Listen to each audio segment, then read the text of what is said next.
Alrighty. Well, our special guest today is I'm excited. It's our first non-Canadian guest, which is exciting. He's somebody who's been a staple in the American Bulls national team for some time, I do believe, and that is Aaron Zangl. Aaron, how are you doing today? Very well. Good morning. Thanks, Luke. How's it out there in sunny California?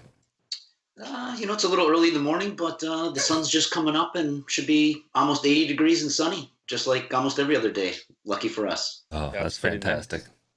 So I know the whole COVID-19 thing's a pretty big topic out there. So what's your life been since all this happened? A lot of my life really hasn't changed. I'm still working on a daily basis. I own a restaurant now, a little pizza shop in Culver City. So we're deemed an essential business and we're still open and making pizza every day. So, our beaches are closed. So there's no like surfing. The bowls clubs are closed. So there's no bowls. So it's just work and come home. Fair enough. So it's kind of, weird in that regard, but I'm fortunate enough that my business is still open and I'm working. That's good. That's awesome. That's positive, right? Yeah, definitely. I know, because I know a lot of people aren't, right? Everyone's worried about, the NBA not playing and us not being able to play bowls, but, families are really suffering and people are out of jobs currently, and it's crazy. Yeah, if you're lucky enough to have a job and you're still working, you think that that's happening, right? Definitely true. And how about you boys in Canada? Are you guys working as well currently or affected at home? I've been home for the last 2 months, actually. I was actually laid off just before this whole thing happened, and I went back to work for 3 days and then got sent home again. So just been hanging out. I've been locked in this office in front of this computer for the last, over a month now. So I've been working from home, which is good, and nothing's changed for me for the most part. But yeah, being in this office is a little confining. And now, Aaron, I gotta ask. This is usually a question I like to ask everybody that comes on the show. Who are you? Who are you today? Who am I today? Yeah. I'm not sure I understand. I'm Aaron, same as every other day, I guess. I guess just tell us a little bit about yourself. Who am I? So Aaron Zangl. I guess I'm known as United States lawn bowler. As mentioned, currently own a restaurant as well. I was born and raised in Wisconsin. Went to college there. Didn't know about lawn bowling. Ironically, the lawn bowling club in Wisconsin is 2 blocks from where I went to college, and never knew the game existed or that the bowls club was there until I moved to California, and then that's when I found lawn bowling. So kind of weird that I was so close to the game and didn't know it was there, and then have since been back to Wisconsin and played at that club, which was really cool. So I think we met back in 2011 at Tiger Bowls. Was that the very first time that we met? That probably would have been the first time we met. I was trying to retrace that steps, and I don't think you would have played for Canada in Cyprus at the last Atlantic Championship that the U.S. and Canada got to go to. That's right. Yeah, no, I didn't. So okay, because I know there were some Canadian players there, and that would have been the first chance I probably would have had to meet you. Was when our countries got to play in both qualifiers for World Bowls. That's right. Yeah. But yeah, you're right. It would have been at that Tiger Bowls in Hong Kong and China. So knowing that, I mean, we met at Tiger Bowls, and I know that you've traveled the world, not only for bowls, but for other stuff, traveled all over the United States. I would say, based on your pictures and kind of stuff, you've done a lot of things and you have a lot of interests. Give us kind of a breakdown of the stuff you like to do outside of bowls in California, and what takes you around the world. Why do you like to travel so much? Yeah, you bet. I think growing up in Wisconsin gave me a real sense of nature and adventure, kind of growing up in rural wilderness.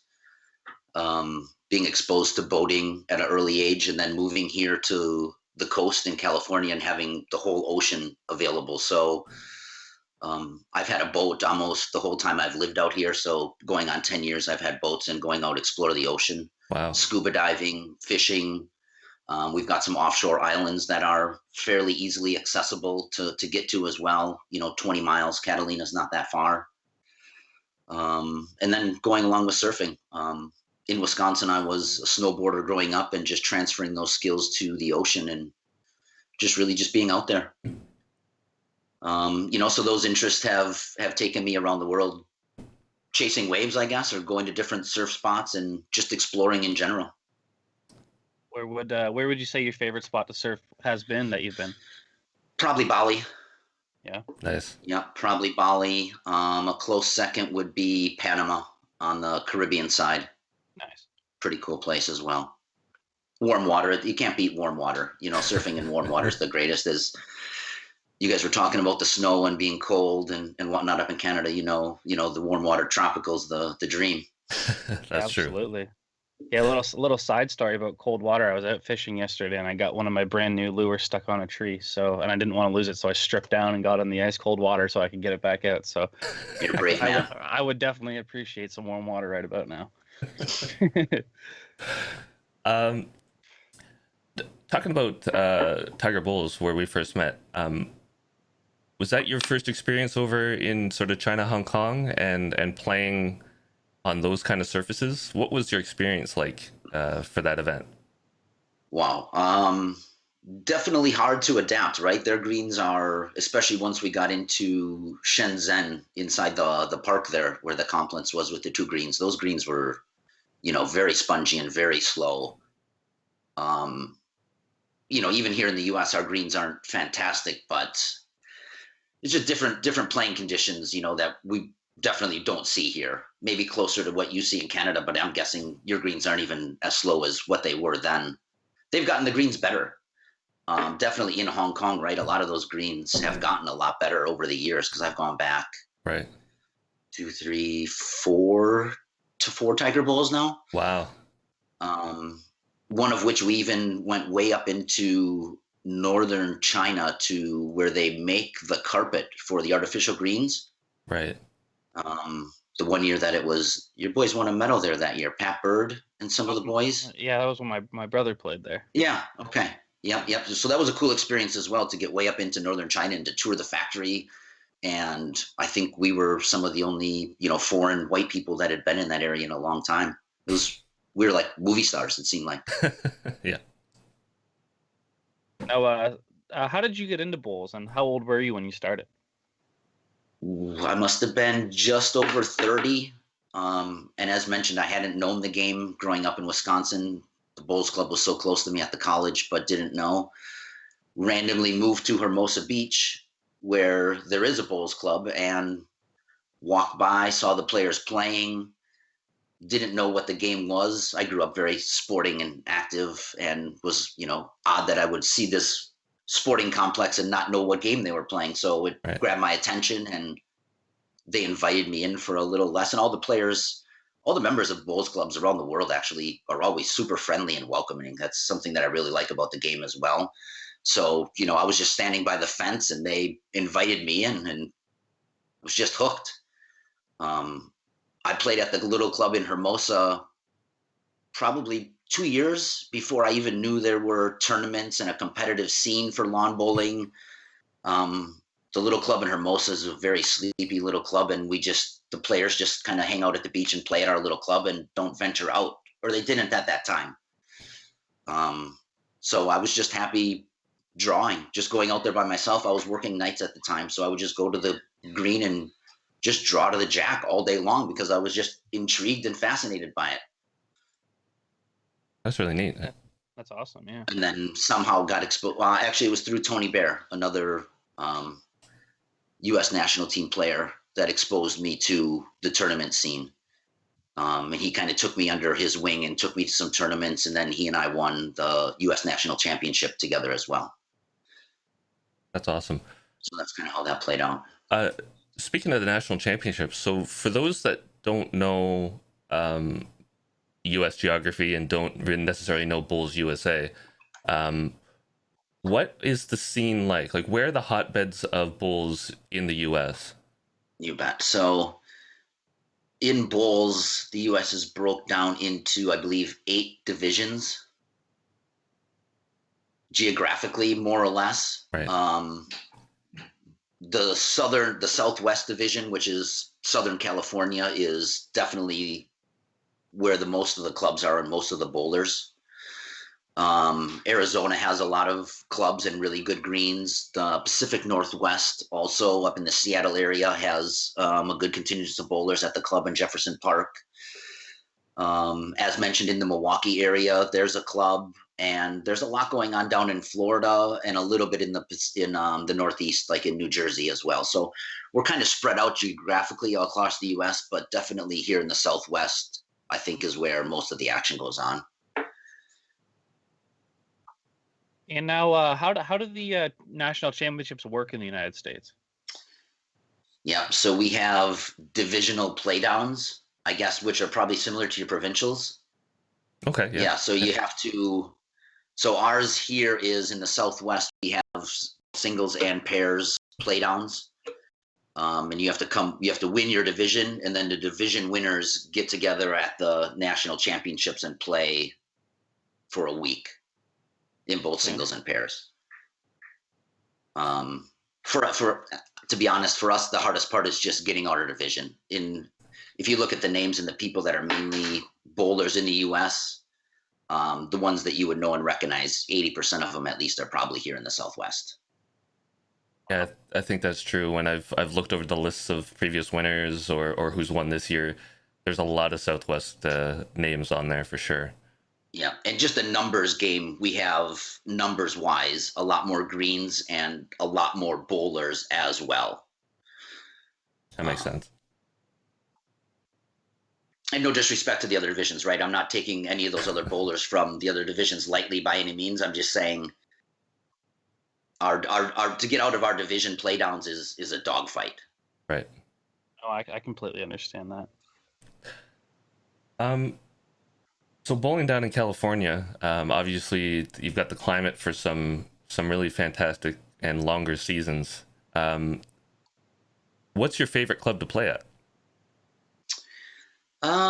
Geez, probably the club in Laguna Beach. I would have to say when the greens are rolling good, just because of the view. It's on the cliff right there on the ocean, so right. The view is fantastic, and typically their greens are well cared for and running pretty well, which is nice. So not only do you have the view and the backdrop, but for me, playing on a nice running green is huge. Not many people like playing on bad greens where there's a lot of inconsistencies. They're super slow and just crazy runs. It takes a lot of the fun out of the game to me. I guess I'm spoiled in that regards, having traveled and playing on, ultimately some of the best greens in the world. So that's right.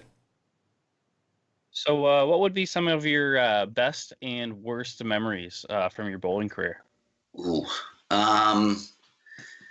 Best and worst. I can tell you one story combined in both. How about that? Sure. Yeah, perfect. This would have been, let me see, this would have been World Bowls in Christchurch for 5 years ago.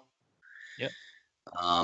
Playing against, this is a fours, so we were playing rinks against the home country, New Zealand, Ali Forsyth skipping, and they smashed us 45-12 or something, maybe. Wow. We didn't even have 12, but it was a complete whooping. Pretty humbling experience, right? To be beat that bad when you think, look, I'm a good player and I can compete, and you can't compete, and they just... So hats off to Ali and the boys that day, because they completely owned us. Complete next game, we're playing against Scotland, and we somehow won that game. So come back and win against Foster and Marshall, and I'm gonna have to apologize. I don't remember who else was on the Scottish team, but to beat some world champions after getting beat by 40 shots is a pretty impressive and a really good feeling.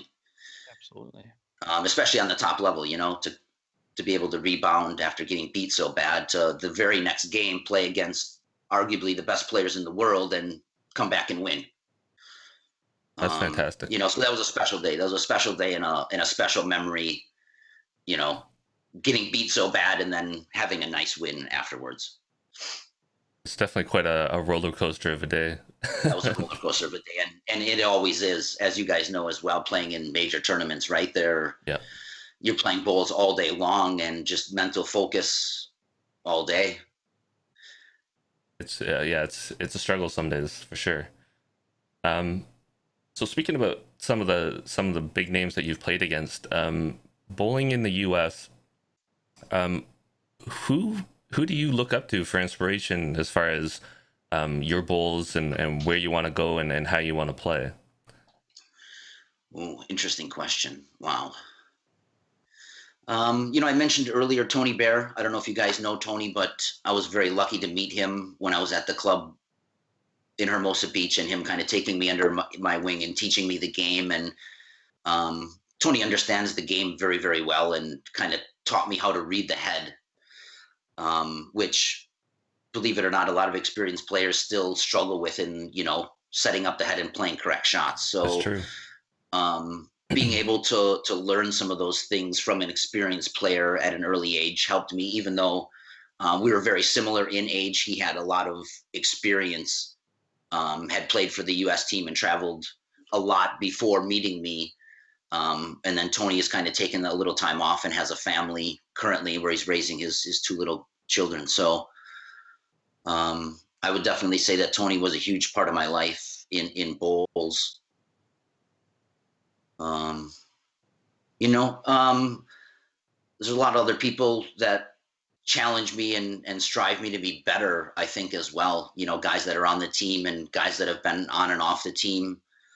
Um, Neil Furman, Scott Roberts, Bill Brawl, Charlie Herbert, Lauren Dion.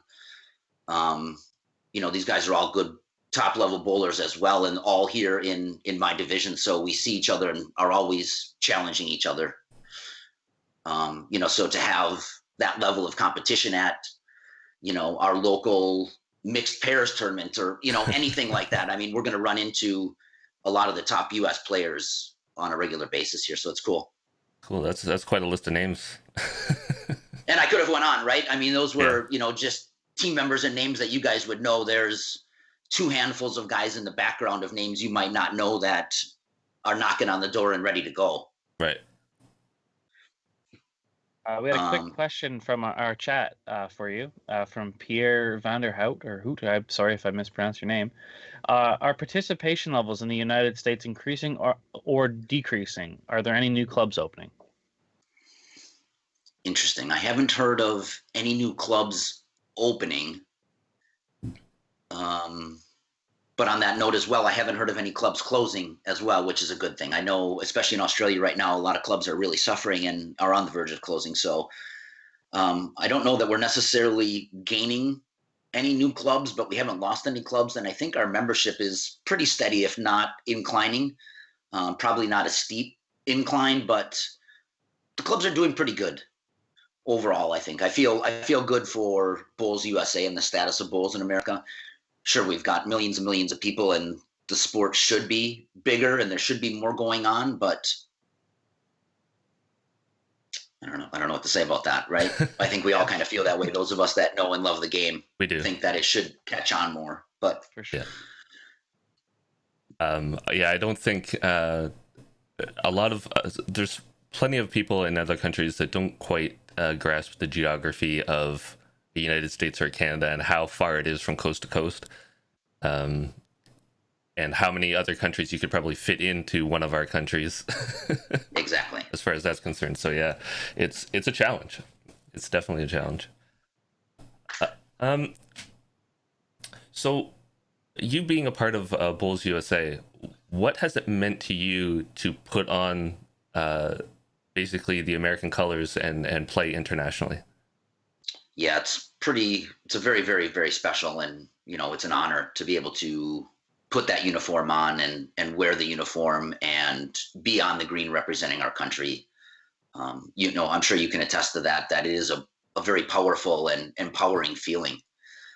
For the US, that's World Bowls is basically the highest level that we get to play at. You guys are fortunate to get to play in the Commonwealth Games, which is really, really cool, I think.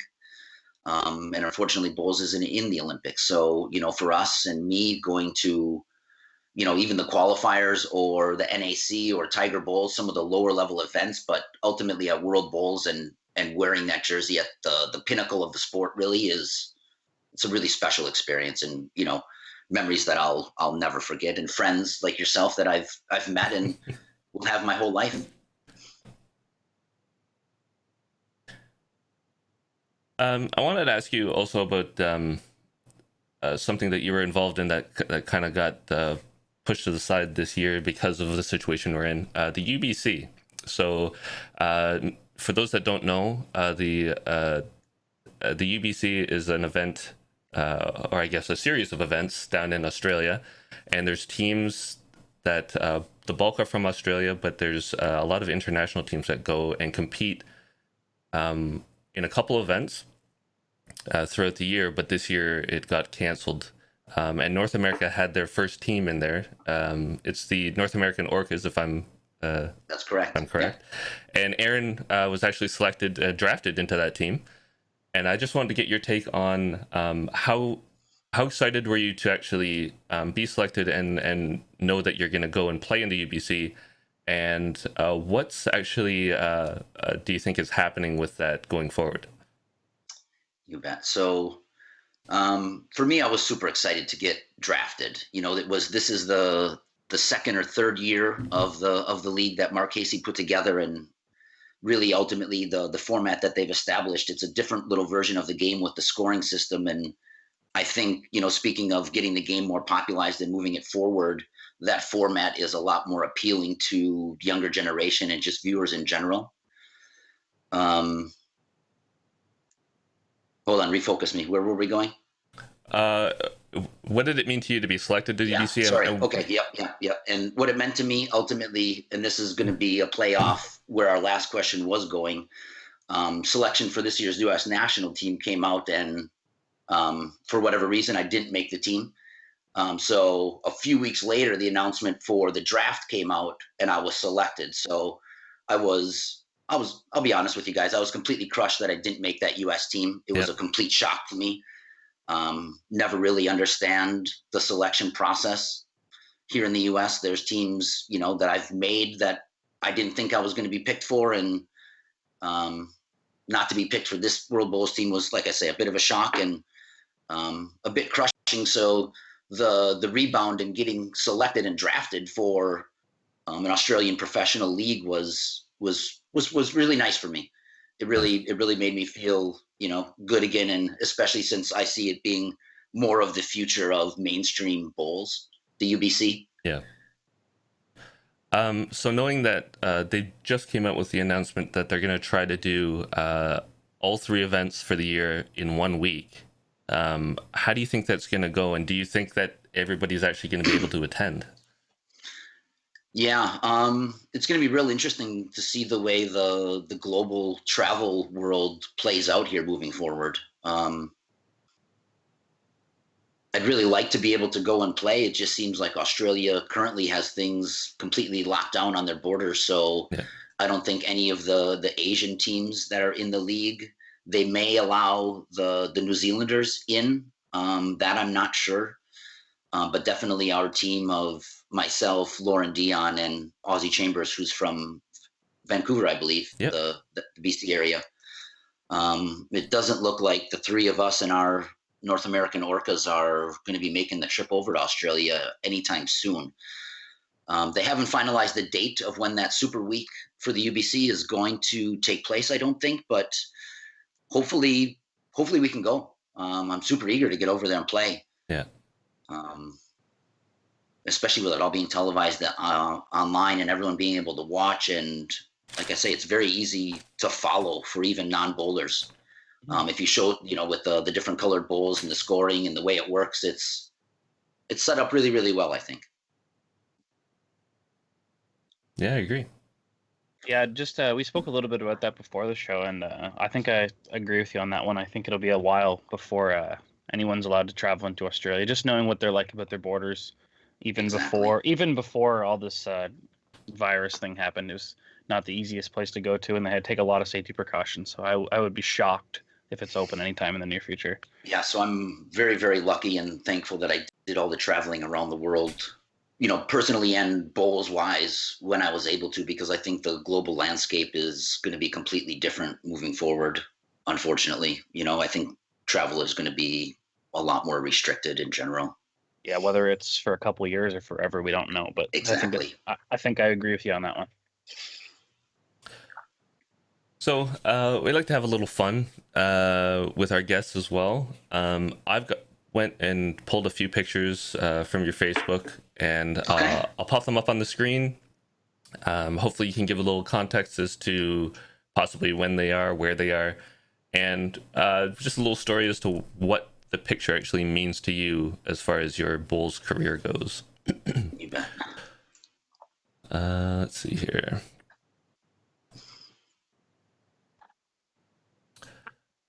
So this picture. Yeah.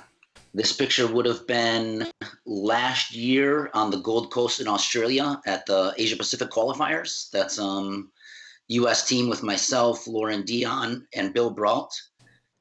Picture that we had taken versus the Australian team, Barry Lester, Aaron Sheriff, and Aaron Tees. Just some world champions there. Become good friends with these guys over the years and have some fun on and off the green. Barry Lester, actually, you guys will probably be seeing some of this now, just nominated me for his 25-day push-up challenge. I saw that, yeah. For the PST, post-traumatic stress disorder and mental illness awareness. So he sent it over the pond to me. Thank you, Barry. I'm sure he'll be watching this right now. And so some of you boys might be doing some push-ups as well, because I don't know if I could find 25 American bowlers or people I know willing to do 25 push-ups every day. So yeah, it's kind of cool to get, you guys saw the picture of all the jerseys that I've traded with different international players over the years, and just the bonds that you make with people on and off the green when you travel internationally is really, really cool.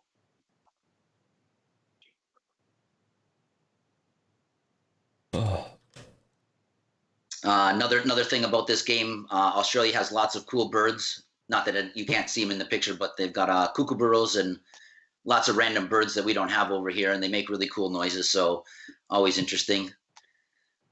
Right. Currently looking at NAC. Yeah, that's the NAC one. The North American Challenge between the United States and Canada,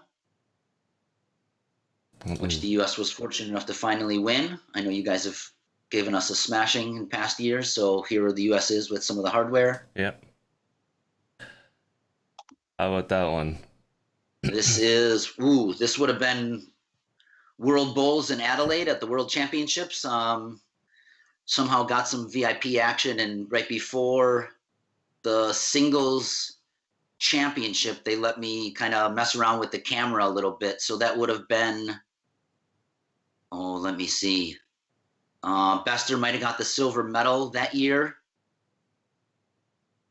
Yeah, so that was pretty cool, behind the scenes and all the TV action. A little baseball trading card for my lawn bowling career for all my fans, because we all got so many fans out there, right? That's right. This is the autographed model, so someone got a real gem right there. Just having fun with bowls, just like you guys. Also wanted to thank you guys for doing this as well. All that you guys do to get bowls out into the world and promoting our sport, since no one else is really doing it. I think it's really, really cool. And that's another reason I wanted to come on the show and just chat about bowls and help get the exposure out there. So knowing this card, and I think I have one of these cards somewhere around here, believe it or not. I wanted to ask you about Milo and where that came from. Yeah, Milo, that's a story. So when I first moved to California, my first job was at the Lighthouse Cafe. It's a live music venue right on the beach in Hermosa Beach. General manager at the time that hired me thought I looked like the lead singer from a local band called The Descendants. Oh, really? They're a famous punk rock band from 90s, I guess, era. Lead singer of the band is called Milo, and he grew up in the adjacent community of Manhattan Beach. So he thought I looked like this guy enough to say, well, your new name is Milo. So my first paycheck came to me as Milo Zangl. He introduced me to everybody as Milo, and if you came down here to where I live now, you'd meet my friends, and they wouldn't believe you if I told you my name is Aaron, probably. Everyone just kind of knows me as Milo. All right. It's kind of random that it just stuck. So depending on how and where you know me from, you might know me as Milo. All right. Fair enough. Now here's an old one for you. Yeah, that would have been NAC and Juan de Fuca. Yep. Up in BC. A lot of people without beards. Well. That's a good picture. I'm gonna say if you saw some of these guys today, I'd say more than half of them probably have some big beards, right? I bet almost all of us do, as you can tell by mine, right? I got mine working as well. Everyone's looking pretty clean cut in that picture. That's true. Yeah. How about this? Except maybe Gregor. Gregor's got a little beard, it looks like. Yeah, he does.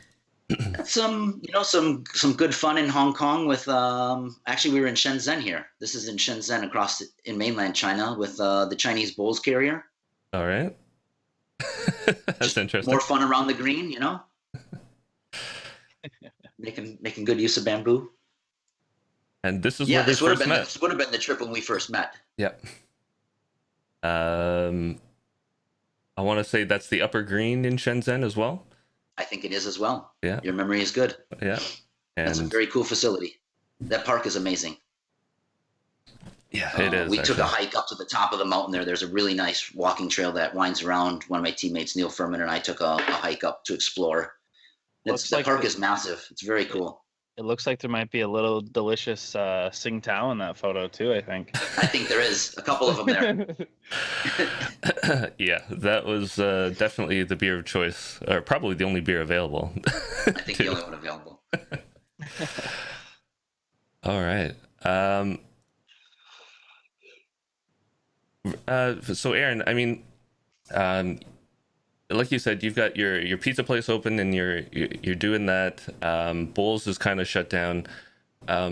What are you most excited for this year or possibly next year, as far as getting back out of the greens or any events that you hope come back strong?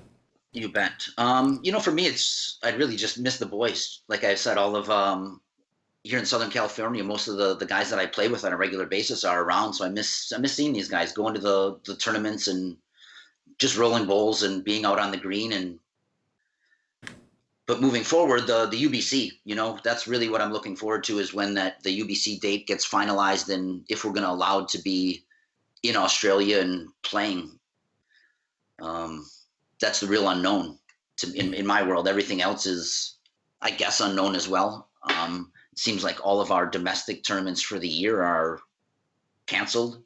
Yeah. I haven't heard any rumors of any of our play downs or the championships or any of the even local tournaments being put back on. So it seems like that whole scene, might be done for the year. Who knows? Yeah, very true. For sure. Same with you guys, I'm guessing as well, right? Pretty much the same. Yeah.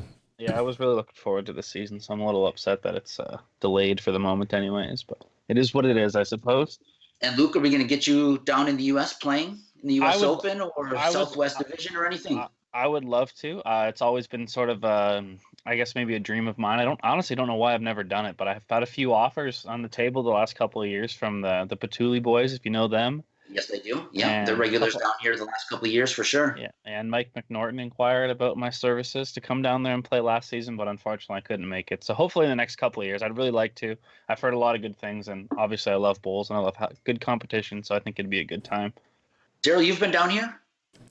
I've only been down there as a kind of a trip and a training. I've never actually come to the U.S. Open. Believe it or not. You guys went to Florida? Is that what it was when the training session when your team went to Florida? I went to Arizona a couple times. Oh, to Arizona, you did? Okay. Yeah. That's nice. The greens in Arizona are fabulous. They are fabulous, actually. I can't say enough good things about Arizona when I come back and how they have it down there. Yeah, I mean, same here. Yeah. Even for me, I love it where I live, but the quality of their greens, and the number of the quality greens that they have is impressive to me. That's absolutely true. Yeah. Asking us whether we'd go down to the States, would you ever take a trip up to Canada to play in a few events? Yeah, definitely. There's definitely some tournaments in your area, the WOBA, that's on my radar. Yep. Good one. And I've talked with some of the other Canadians that I chat with once in a while, and they definitely want to get me up there to play in that. Perfect. And actually, the NAC was supposed to be in your area as well this coming year. Oh, that's right, Windsor. Yeah, It was supposed to be in Windsor. I don't know how far logistically that is from you boys, but not too far, anyways. Yeah, a couple hours. Yeah. So it's unfortunate that I would have. Well, I actually misspoke a little bit. So I say I was dropped from the U.S. team. I'm actually was selected to play in the NAC, but ultimately it was the World Bowls trip that would have been the prize and where I wanted to be. Right. But still happy to be representing the country and playing if the NAC would have been on. No, that would have been really cool, actually. Yeah, it would. I mean, I love playing all serious competitions, so it would have been cool to come up there and see you boys and have some games. Absolutely. And kind of like that picture showed, you guys are the reigning champions for the NAC. Exactly right. You know, you guys had been beating us up for quite a few years. I think if you look at the overall numbers on the Jarvis Falcons and the different trophies, I think you guys were cleaning us up. So it was nice for us to hang on to those trophies. And if it's canceled, I guess we get to hang on to them for an extra couple of years as well. That's right. I guess so, yeah. They were supposedly making a rounds to all the different clubs of the players that were part of that team to kind of show off to the club members and let them know what their club members were part of on the national level. So that was kind of a cool thing for Bowls USA to do, to kind of take those trophies and ship them around the U.S. to the different clubs and kind of let them hang on to them for a little while and let the club members see, what goes on. Because a lot of times, like I say, the U.S. club members aren't aware of what's going on the global and the national level with the U.S. national team. No, and that's true, and that's really actually a cool thing that you guys are doing. Well, like we say, and Luke and I have talked about it before, you got to celebrate those champions and show people exactly what is out there and what people are doing. Right? It's hard work, man. Once you get overseas and you start playing international, the level of competition is out of control, and it's hard work winning games, much less medals and trophies. Yeah, absolutely. Well, Daryl, I think it's come to that time, unless you have any more questions. No, I think I've exhausted most of my stuff. Aaron's been an awesome guest and shedding some light on the bowl scene in the U.S. Thank you, guys. Yes, thank you very much for your time today, Aaron. My pleasure. Luke, it was nice to chat with appreciate you. it. Yeah, you as Daryl well. as well. Daryl, I know we've known each other for a while, and Luke, hopefully we can meet sometime soon. Yeah, absolutely. Hopefully we can stay in touch and talk in the near future here. Definitely. Again, thanks for your time. We really do appreciate it, and good luck with your pizza shop. And hopefully the borders get open so you can get over there to put on a show for us North Americans. That's right. Definitely. Cheers, guys. Thank you. Yeah, thanks a lot, Aaron.